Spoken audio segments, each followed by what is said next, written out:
നമസ്കാരം. വീണ്ടും രേണുസുതി തന്നെ. സോഷ്യൽ മീഡിയയിൽ നിന്ന് ഏറ്റവും അധികം ട്രെൻഡിങ് ആയ സബ്ജക്റ്റാണ് രേണുസുതി. വിവാദങ്ങളിൽ നിറയുമ്പോഴും അതിനെയെല്ലാം പോസിറ്റീവായി കാണുകയാണ് എന്ന രേണുസുതി. ഏതാണ്ട് 2 ആഴ്ച മുമ്പാണ് രേണുസുതിയെ പറ്റി വലിയ വിവാദങ്ങൾ പൊട്ടിപ്പുറപ്പെട്ടത്. കൊല്ലം സുധിയുടെ 2ാം ഭാര്യ എന്ന് അവകാശപ്പെട്ട കോമഡി താരം കൊല്ലം സ്വദേശിനി രംഗത്തെത്തിയതാണ് ആദ്യ വിവാദം. അതിന് മറുപടിയായി തങ്ങളുടെ വിവാഹ സർട്ടിഫിക്കറ്റ് ഹാജരാക്കിയാണ് രേണുസുതി തിരിച്ചടിച്ചത്. കൊല്ലം സുധിയുടെ 2ാം ചരമവാർഷിക ദിനത്തിൽ അലൻ ജോസത്തെ നൃത്തം വെച്ചതാണ് അടുത്ത വിവാദം.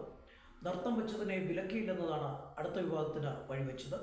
കൂടാതെ രേണുസുതി അംഗമായ ചർച്ചിൻ്റെ ബിഷപ്പിനെ തട്ടിപ്പ് കേസിൽ ചിങ്ങവനം പോലീസ് അറസ്റ്റ് ചെയ്തതും ചിലർ രേണുവിനെതിരായി ഉപയോഗിച്ചു. എന്നാൽ തനിക്കെതിരെ ഉയരുന്ന എല്ലാ നെഗറ്റീവ് വാർത്തകളെയും ഇന്ന് രേണുസുതി പോസിറ്റീവായാണ് കാണുന്നത്. ആദ്യ സമയങ്ങളിൽ നെഗറ്റീവ് കമൻറ്റുകൾ വന്നത് ഇവരെ അലോസരപ്പെടുത്തിയിരുന്നു. എന്നാൽ ഇന്ന് അത്തരം കമൻറ്റുകൾ കാണുമ്പോഴാണ് തനിക്ക് ഏറെ സന്തോഷമുണ്ടാകുന്നതെന്നാണ് പുതിയ അഭിമുഖത്തിൽ രേണുസുതി പറയുന്നത്. തനിക്കെതിരെ സോഷ്യൽ മീഡിയയിലൂടെ പ്രതികരിക്കുന്ന ആളുകൾ പോലും നേരിട്ട് കാണുമ്പോൾ വളരെ സ്നേഹത്തോടു കൂടിയാണ് പെരുമാറാറുള്ളതെന്ന് രേണുസുതി പറയുന്നു. താൻ എല്ലാവരെയും ബഹുമാനിക്കുന്ന വ്യക്തിയാണ്.